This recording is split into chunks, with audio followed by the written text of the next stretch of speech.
Part 6 video है और part 6 कक्षा 8 का। और आज हम लोग जानेंगे वायुमंडलीय दाब को। देखिए वायुमंडलीय दाब क्या होता है।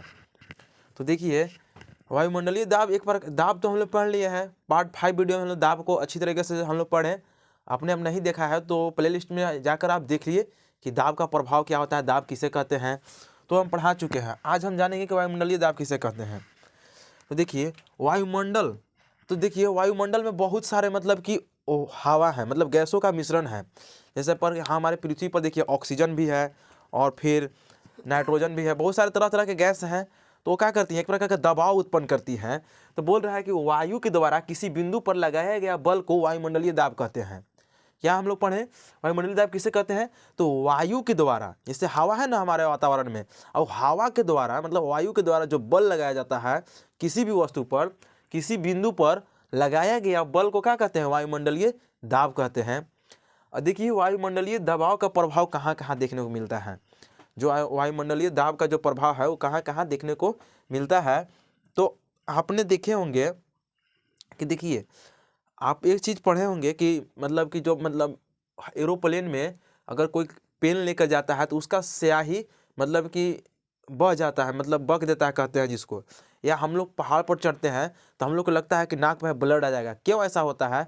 देखिए यदि 1 मिनट के लिए भी अगर वायुमंडलीय दाब पृथ्वी पर से खत्म हो जाएगा तो हम लोग का नाक से ब्लड आने लगेंगे और शरीर से मतलब खून बाहर मतलब निकल जाएगा। खून शरीर से बाहर इसलिए नहीं निकलता है, क्यों? क्योंकि हमारे शरीर पर भी वायुमंडलीय दाब का असर है। तो अगर हम लोग पृथ्वी से जब ऊंचाई पर जाते हैं तो वहाँ पर वायुमंडलीय दाब क्या होता है? कम हो जाता है। इसीलिए हम लोग को नाक जो होता है मतलब ब्लड जो होता है, लगता है कि नाक से ब्लड बाहर आ जाएंगे। क्यों ऐसा होता है? क्योंकि जिस तरह से हाइट पर बढ़ते हैं वहाँ पर वायुमंडलीय दाब क्या होता है? कम होते जाता है। और फिर हम लोग देख सकते हैं कि देखे होंगे कि आप अगर मान लीजिए कि अगर जैसे कि पानी से गिलास भरा हुआ है और ये देखिए गिलास है और गिलास में पानी भरा हुआ है और यहाँ पर एक सीट रख दी है, कागज़ का सीट लगाएं और ये पूरा स्पीड में पूरा मतलब कैसे धर कर और फिर ऐसे पलट दिए। और जब पलट दीजिएगा तो यह पानी नहीं गिरेगा। तो क्यों नहीं गिरेगा? क्योंकि देखिए ये नीचे है, यहाँ पर कागज़ लगा है और इसमें पानी भरा हुआ है। अगर पलटेगा तो पानी नहीं गिरेगा, इसमें चिपकल रहेगा। क्यों? क्योंकि नीचे से एक फोर्स लगाया जा रहा है और वो फोर्स क्या है? वायुमंडलीय दाब है। क्योंकि देखिए ब्रह्मांड में जो भी वस्तुएं हैं, हमारे आसपास जो भी है, वहाँ पर एक बल काम करता है, जो मतलब फोर्स एक प्रकार का लगता है, उसे हम कहते हैं वायुमंडलीय दाब कहते हैं।